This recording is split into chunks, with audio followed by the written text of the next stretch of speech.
Hi guys! Welcome to Bicol's Kusina, and this is just a quick snap. Ito yung talangka na talaga naman sobrang sarap.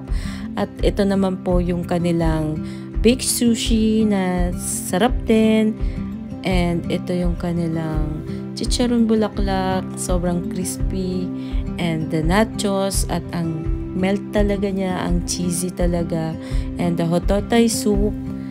This is the one of the Chinese soup syempre, and may kasama siyang fried fish fillet on the side. And ito naman ang kanilang palabok na napakaganda ng presentation at masarap siya guys. Lahat naman ng pagkain nila masarap.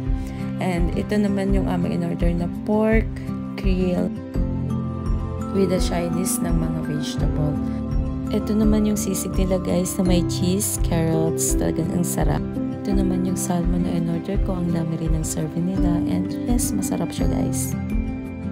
Ito naman yung smoothie. Blueberry smoothie. Ang sarap niya guys. Nagustuhan ko siya.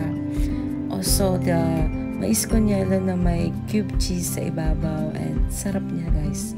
Worth it talaga.